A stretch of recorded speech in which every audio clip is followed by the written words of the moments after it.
একটা মেয়ের সুন্দর চেহারা থেকে তার ভাগ্যটা সুন্দর হওয়া খুব জরুরি। আসসালামু আলাইকুম, সবাই কেমন আছেন? আশা করছি সবাই ভালো আছেন। আলহামদুলিল্লাহ, আমিও আল্লাহর রহমতে আপনাদের দোয়ায় অনেক অনেক ভালো আছি। জানি বাংলাদেশের অবস্থা খুব একটা ভালো না। সবাই যেখানে আছেন সবার জন্য দোয়া করবেন এবং যাদের সামর্থ্য আছে তারা পারলে একটু সাহায্য করবেন। দেশের মানুষের অবস্থা ভালো না, আমরা কি আর ভালো থাকতে পারি? ঘরে থেকেও কিন্তু ওদের খোঁজখবর নিচ্ছি, মোবাইলের মধ্যে দেখতেছি। এগুলো দেখলে কিন্তু আসলে মনটা খারাপ হয়ে যায়। যাই হোক, আজকে দুপুরে রান্না বান্না করতেছি।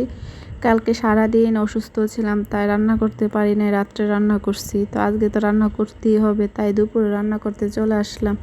তো আমি আজকে ব্রয়লার মুরগি রান্না করব। তাই ব্রয়লার মুরগি হালকা একটু হলুদ দিয়ে হালকা একটু সিদ্ধ করে পানিটা ফেলে দেব। যে ব্রয়লার মুরগির মধ্যে হালকা একটু গন্ধ করে, অনেকে খাইতে চায় না, এই গন্ধের কারণে এই গন্ধটা থাকবে না। তো আলুগুলো হালকা একটু ভেজে নেব, তারপরে মাংসগুলো দিয়ে একসাথে ভেজে নেব। আর আমি ওইদিকে মশলাটা বেটে নিলাম। এতটুকু ভিডিওর মধ্যে এতটুকু কাজ দেখানো হচ্ছে, কিন্তু এর ফাঁকে ফাঁকে কিন্তু অনেক কাজ করলাম। হাজব্যান্ডে 3 রকমের মাছ আনলো, এগুলো মাছ কাটলাম, তারপরে ঘর গুছালাম, ঘর মুছলাম, ছেলেকে গোসল করালাম। অনেক কাজই কিন্তু ভিডিওর মধ্যে কোনো কিছু দেখানো হয় নাই। যেটা দেখানো হয় সেটাই আপনারা দেখেন।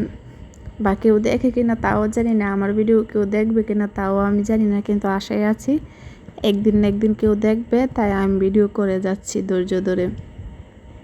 তো এদিকে আমি মাংসটা কষালাম। তো মোবাইলে চার্জ ছিল না, তাই ফুলটা করতে পারি নাই।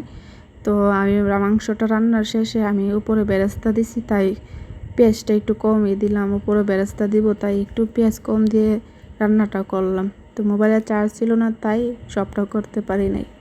তো আমি এভাবেই মাংসটা আজকে রান্না করলাম। যেহেতু আমার হাজব্যান্ডও ব্রয়লার মুরগি খেতে চায় না, মাংসের মধ্যে গন্ধ করে, তাই আমরা মা ছেলে খাই। তো আপনারা জানাবেন কেমন হলো। আসসালামু আলাইকুম।